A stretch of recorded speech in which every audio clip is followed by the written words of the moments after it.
And on to the details now. India's Prime Minister Narendra Modi will be visiting India's financial capital Mumbai on Friday and will deliver the keynote address at the 5th edition of Global Fintech Fest. DD India's Shama Mishra reports for more from Mumbai. Take a look.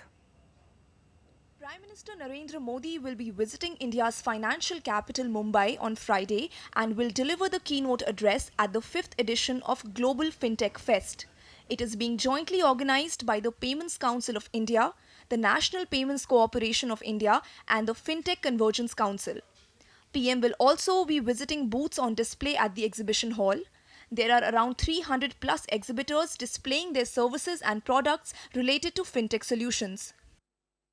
The three-day fest, which started on August 28, is one of the largest fintech conferences.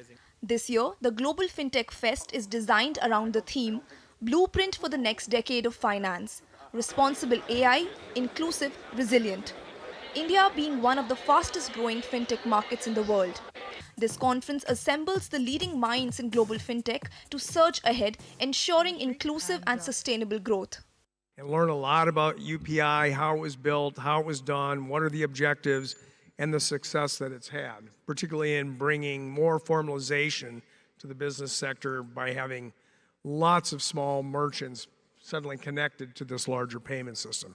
So it's been a pleasure, and then I love hearing how fintechs are going to improve, expand, and deliver greater service to everybody. The focus is responsible AI, inclusivity, and resilience, and it highlights the commitment to building a responsible financial ecosystem that can adapt to and thrive amid global challenges.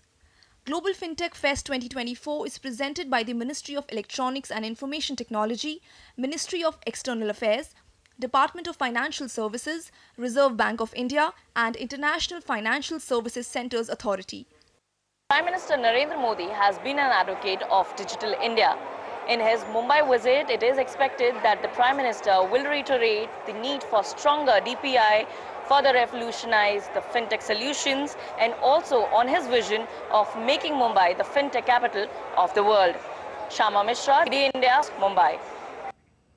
And for more, we have Shama Mishra joining us from the fest itself. Well, Shama, PM is about to address the conference. What all is lined up? Also, GFF is a catalyst for change in the fintech ecosystem. With hundreds of sessions planned, how will GFF importantly foster collaboration and help in shaping the future of the industry?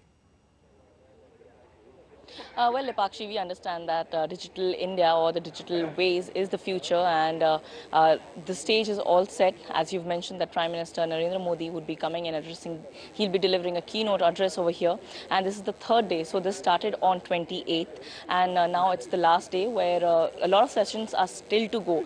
We are also understanding that there are more than 300 plus exhibitors who are exhibiting their financial solutions, the products and services. So Prime Minister would be visiting that exhibition area as well, and he'd be visiting several booths including the RBI, NPCI and several others. Apart from that, then he'll be coming to this particular hall where he'll be delivering a keynote address, and as I've mentioned in my report, it is expected that Prime Minister would be further reiterating on his vision where he wants Mumbai to become the fintech capital of the entire world. And we understand that there is a potential, there's a lot of potential, and this particular fest that we're talking about the Global Fintech Fest, definitely is playing a role of catalyst. And now we understand that it's not just talking about the fintech or the solutions that is there.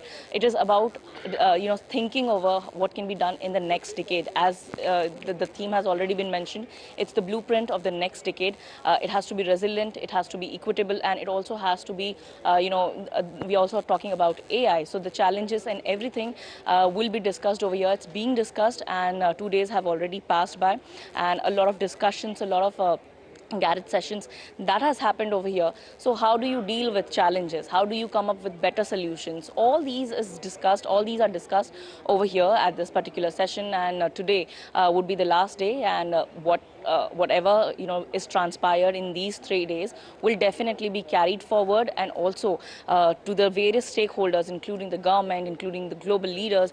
These would be passed on to them, and to understand that these are the ways ahead. These can be worked out, and in this manner, in this particular way, we can be working ahead to build a better DPI, a stronger fintech solution for all the needs, and be it urban, be it rural, encompassing everything and reaching the last mile, reaching the last person who's sitting in the village, and he's just gotten himself into that financial inclusion, purview of financial inclusion. And we are also celebrating 10 years, a decade of Jan Dhan. So we are understanding it's very crucial, and if we are talking about from the point of view of India, UPI is hailed throughout, and there are various global leaders who are addressing in this particular fest, and they have all hailed UPI. All right. So we are understanding India has a quite strong DPI over here, but we are looking to further Surely strengthen India has it. a very, very strong DPI there. But Shama, tell us, how will it navigate the evolving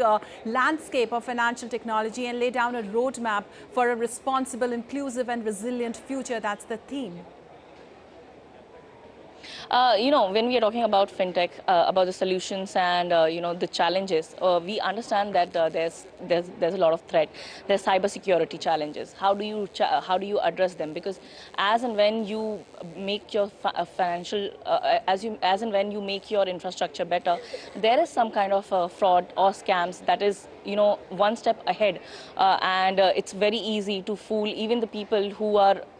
They are knowledgeable, they are educated. It's very easy to fool them. So how do you address these challenges? So things have to be worked on that path as well. So like I was mentioning, that this particular fest is a catalyst, and it plays an important role in bridging various stakeholders together. It brings various stakeholders together, and it's just not the industry that we are talking about. It's also about the government. It's also about the international platforms. We have seen that on the first day, from the governor, Christopher Waller, from the member of the Board of Governors of the Federal Reserve, he had come over here, and he had also mentioned that once when somebody is doing a payment and there's a friction which is experienced, it's not always termed as bad. It is always most of the times it's necessary also. So all these parts that there are there, it's not very open to the open eye. It's not very at the plain sight you won't understand, but it is necessary. So all these reading between the thin lines, reading between the lines, all these is happening over here. And as I was mentioning, throughout their various sessions, so 800 plus speakers are lined up over here, 300 plus sessions are over here. There'll be several startups that have been given the chance to showcase their best product to the exhibitors, to the industry. So everyone is getting a chance over here, and whatever is being discussed over here, it's definitely going to be used in the future, in the next decade, and in years to come, how to address all this particular sector. Right, reading between the thin lines to avoid the scams is a very important point you've raised. Thank you so much, Shama, for all that from there.